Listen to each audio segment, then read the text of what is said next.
అందరికీ నమస్కారం. ఈరోజు మీ అందరికీ నేను వినిపించబోయే కథ అమూల్యాభరణం. రచయిత ప్రవీణ గారు. ఇక కథలోకి వెళితే, ఆ రోజు సౌజన్య చాలా ఆనందంగా ఉంది. తను ఎంతో ఇష్టపడి ఆర్డర్ చేసిన ముత్యాల హారం తెచ్చుకోవడానికి జ్యువెలరీ షాప్కి వెళ్తోంది. రేపు తమ మ్యారేజ్ యానివర్సరీకి తను ఆ నగ పెట్టుకోవచ్చు. నిజానికి సౌజన్యకి ఆభరణాలపై మరీ పెద్దగా మోజు లేదు. కానీ తన స్నేహితురాలు ఏదో నగ కొనుక్కుంటాను, సెలక్షన్కి రమ్మని సౌజన్యని వెంట తీసుకెళ్ళింది. ఆ షాప్నకు వెళ్ళినప్పుడు అద్దాల షోకేస్లో కనిపించిన ఆ ముత్యాల ఆభరణం తన మనసును వెంటనే దోచుకుంది.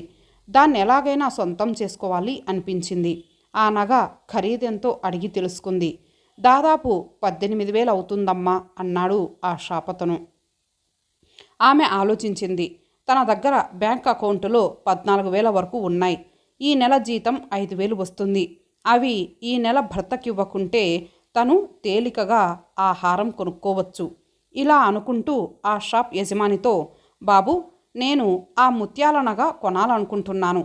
10 రోజుల తర్వాత వచ్చి తీసుకుంటాను. అప్పటి వరకు ఆ నగ అమ్మకుండా ఆపగలరా అని అడిగింది. ఆ సెట్టు ఆర్డర్ చేసిన వారు రేపు తీసుకెళ్ళిపోతారమ్మా. కానీ మరేం పర్వాలేదు. చాలామంది కస్టమర్లకు ఆ డిజైన్ నచ్చడం వల్ల ఇటువంటి సెట్లు ఇంకా చేయిస్తున్నాము. వచ్చే వారం కల్లా రెడీ అవుతాయి. 10 రోజుల తర్వాత మీరు తప్పకుండా రండి. అలాంటి సెట్టు రెడీగా ఉంటుంది అన్నాడు. ఆ తర్వాత ఆమె ఇంటికి వచ్చేసింది. ఆ రాత్రి ఆమె భర్త శేఖర్తో నగ విషయం చెప్పింది.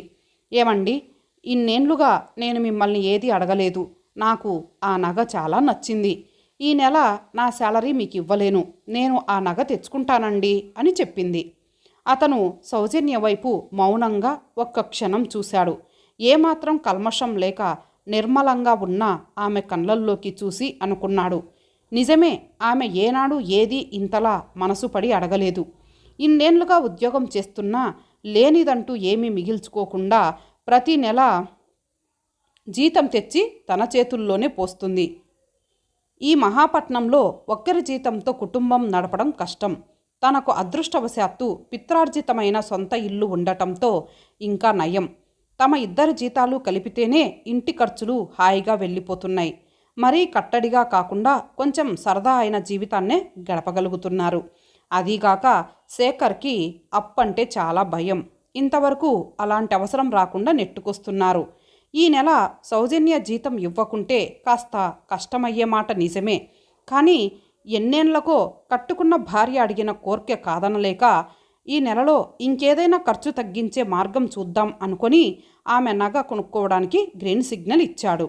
అదీగాక ఆమె ఆ నగ కొనుక్కోవాలనుకోవడానికి స్త్రీ సహజంగా నగలపై మక్కువే కాకుండా అంతర్గతంగా ఇంకో కారణం కూడా ఉంది. శేఖర్కి ఒక వితంతువైన అక్క ఉంది. పేరు సుమతి. చిన్న వయసులోనే ఆమె భర్త పోవడం, అత్తవారి వైపు వెనక ముందు ఎవరూ లేకపోవడంతో ఆమె తన ఒక్క కొడుకును తీసుకొని వచ్చి తమ్ముని పంచ చేరింది. సహజంగా దయాగుణం గల శేఖర్ తనుండే ఇల్లు పిత్రార్జితం కాబట్టి తన తోడబుట్టిన దానికి ఆ మాత్రం నీడనివ్వాల్సిన బాధ్యత తన మీద ఉందనే సదుద్దేశంతో ఆమెకు ఆశ్రయం కల్పించాడు. సుమతి భర్త గవర్నమెంట్ సర్వీసులో ఉన్నప్పుడు పోవడం వల్ల కొంత డబ్బు, నెల నెల కొంత పెన్షను వస్తుంది. ఆమె ఆ డబ్బును తన తమ్ముడికిచ్చి, ఎంతైనా ఈ రోజుల్లో మనిషికి మనిషి బరువురా తమ్ముడు, మేము నీ ఇంట్లో పడి తింటే నీకు భారమే అవుతుంది అంది. కానీ శేఖర్ ఆ డబ్బు తీసుకోలేదు. ఆమె పేరున ఫిక్స్డ్ డిపాజిట్ చేసి, నీ కొడుకు చదువుకి పనికొస్తుంది, ఉండనీలే అక్క అన్నాడు. కానీ ఆమె తనకొచ్చే భర్త పెన్షన్ డబ్బులు మాత్రం నెల నెలా తమ్ముడికి ఇవ్వసాగింది. అదీగాక తన తమ్ముడు మరదలు ఉద్యోగస్తులవ్వడంతో చక్కగా ఇల్లు చూసుకుంటూ వండి పెడుతుంది. తమ్ముని కూతురైన సుప్రియను చక్కగా సంరక్షిస్తుంది. సౌజన్య కూడా ఆడపడుచును మర్యాదగానే చూస్తుంది. ఇలా వారు ఒకరికొకరు తోడుగా హాయిగా ఉంటున్న తరుణంలో మందరలా ఆ ఇంటిలోకి కాంతమ్మ ప్రవేశించింది. కాంతమ్మ ఎవరో కాదు, సౌజన్య తల్లి. సౌజన్య అన్నయ్యకి ఢిల్లీ ట్రాన్స్ఫర్ అవ్వడం వలన వారు తల్లి కాంతమ్మను కూడా తీసుకొని ఢిల్లీ షిఫ్ట్ అయ్యారు. కానీ కాంతమ్మ అక్కడ పట్టుమని 10 రోజులు కూడా ఉండలేకపోయింది.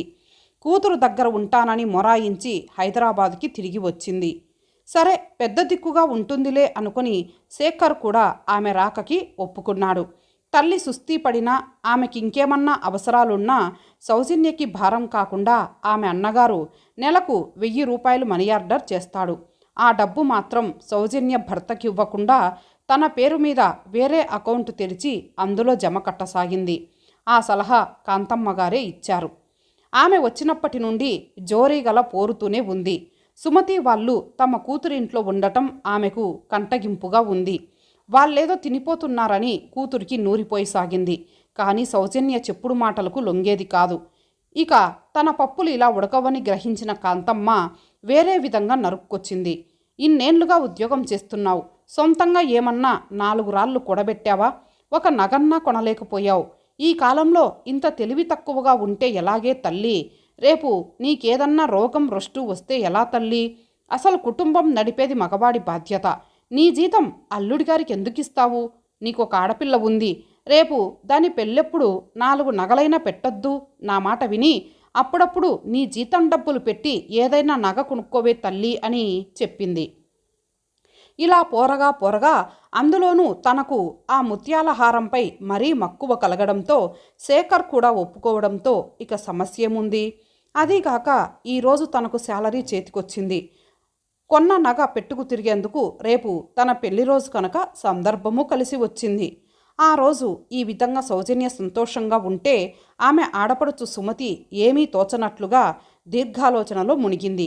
అసలు సమస్య ఏమిటంటే ఆమె కొడుకు శంతన్ IIM కోర్సుకు ఎంట్రన్స్ రాసి అందులో సెలెక్ట్ అయ్యాడు.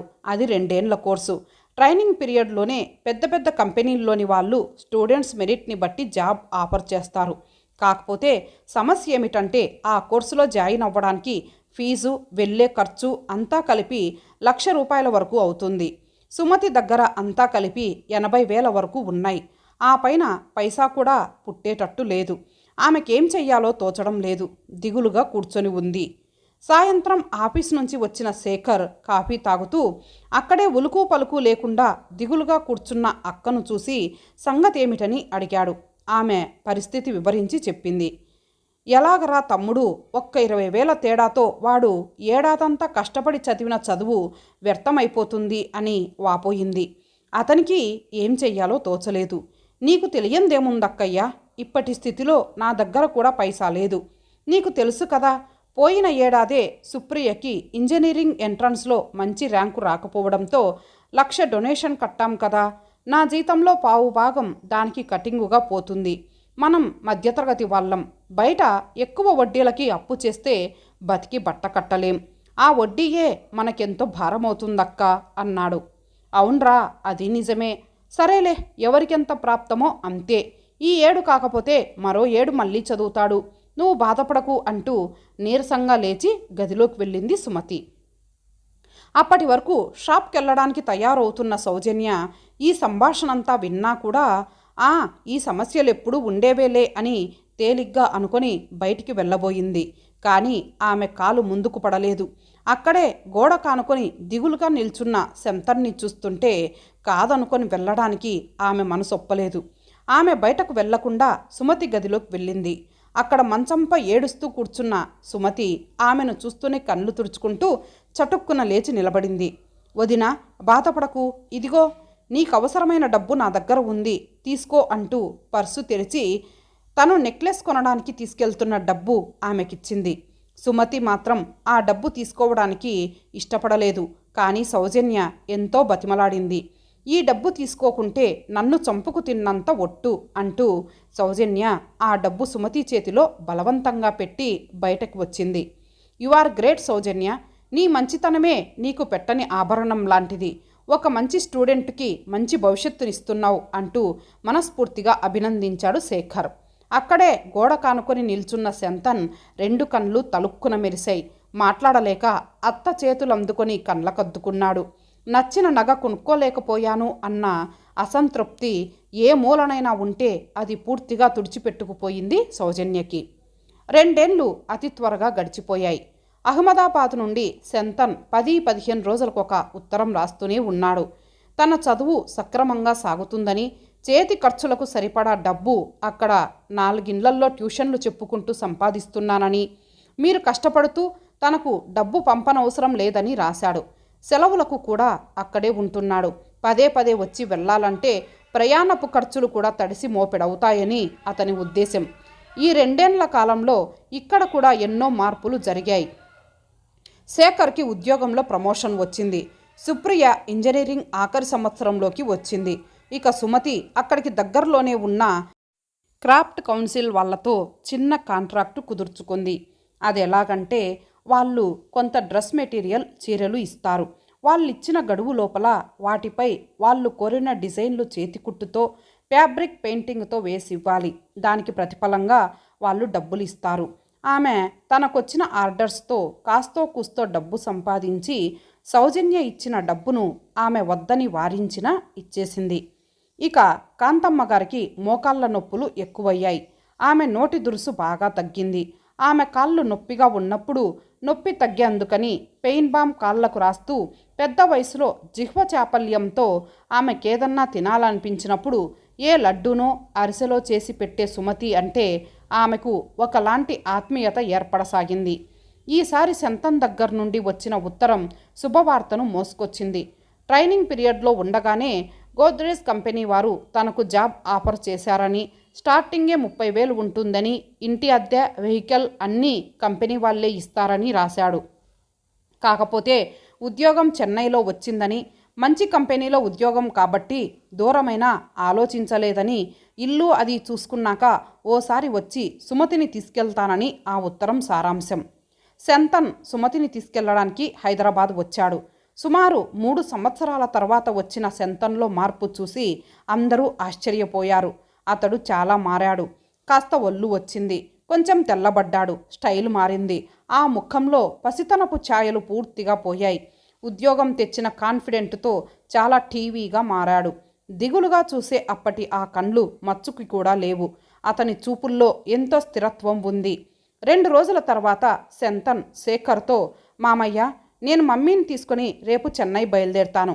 ఇన్నేళ్ళు మమ్మల్ని ఆదరించినందుకు మీకు చాలా రుణపడి ఉంటాం. అమ్మకిక్కడ ఏదో కష్టం అవుతుందని కాదు, అక్కడ నేను ఒంటరిగా ఉండలేక. ఈసారి మీరంతా వెకేషన్స్కి మా దగ్గరకు రండి అంటూ అతడు అక్కడే ఉన్న సౌజన్య దగ్గరకు వెళ్ళాడు. అత్తయ్య, నేనింతవాణ్ణి కావడానికి మీరు చేసిన సహాయం జన్మలో మరవలేను. కానీ చంద్రుడికో నూలుపోగు అన్నట్టుగా నేనిచ్చే ఈ చిరుకానక మీరు కాదనకుండా తీసుకోవాలి అంటూ తన చేతిలోనున్న చిన్న వెల్వెట్ పెట్టె నుండి ఆ రోజు సౌజన్య మనసు పడి కొనుక్కోవాలి అనుకున్న ముత్యాల ఆభరణాన్ని తీసి ఆమె చేతిలో పెట్టి అలాగే వంగి ఆమె కాళ్లకు నమస్కరించాడు శంతన్. ఇదంతా చూస్తూ అక్కడికి కాస్త దూరంలో కూర్చున్న కాంతమ్మ చటుక్కున లేచి వస్తూ శేఖర్తో అంది, అల్లుడు గారు, నేను మాట చెప్తాను వింటారా? ఈ ఏటితో సుప్రియ చదువు ఎలాగూ పూర్తవుతుంది. దాన్ని ఎలాగూ ఒక అయ్య చేతిలో పెట్టేదే. బయటెక్కడో ఎవరినో చూసి కట్టబెట్టే బదులు బంగారం లాంటి అల్లుడు నీ కళ్ళెదుటే ఉన్నాడు. అందరికీ ఇష్టమైతే ఇప్పుడే అనేసుకుంటే ఈ వేసవి సెలవుల్లో చక్కగా పెళ్లి జరిపించవచ్చు. ఏమయ్యా శంతన్ బాబు, నేనేమైనా పొరపాటు మాట్లాడానా అంది. అతను సమాధానమేమీ ఇవ్వకుండా తల్లి వైపు చూశాడు. సుమతి ఆనందంగా, అన్నయ్యకి వదినకి ముఖ్యంగా సుప్రియకి ఇష్టమైతే నాకంతకంటే కావాల్సిందేముంది అన్నది. అందరూ సుప్రియ వైపు చూశారు. అప్పటికే ఆమె బుగ్గలు సిగ్గుతో కెంపుల్లా మారాయి. కళ్ళు బరువుగా కిందికి వాలిపోయాయి. అందరి దృష్టి ఆమెపై మరలడంతో ఇక అక్కడ నిలబడలేక సిగ్గుతో ముఖానికి చేతులు కప్పుకొని గదిలోకి పారిపోయింది. అందరికీ ఆమోదమే. సరే, ఇక అడ్డేముంది, శుభం అంది కాంతమ్మగారు. ఆనాడు తను ఆ ముత్యాల ఆభరణం కొని ఉంటే ఈ 3 ఏళ్లలో మహా అయితే ఓ 4 సార్లు పెట్టుకునేదాన్నేమో. మిగతా రోజుల్లో అది లాకర్లోనే మూలుగుతుండేది. కానీ తను ఆ నగ కొనాలన్న మోజుని తోసిరాజనటం వలన ఈరోజు 1,00,000 ఆభరణాల పెట్టు అయిన వజ్రం లాంటి అబ్బాయిని అల్లుడుగా పొందగలిగాను అనుకొని పొంగిపోయింది సౌజన్య. ఇంతటితో ఈ కథ సమాప్తం. మరలా మరొక మంచి కథతో కలుద్దాం. అంతవరకు సెలవు. నమస్తే.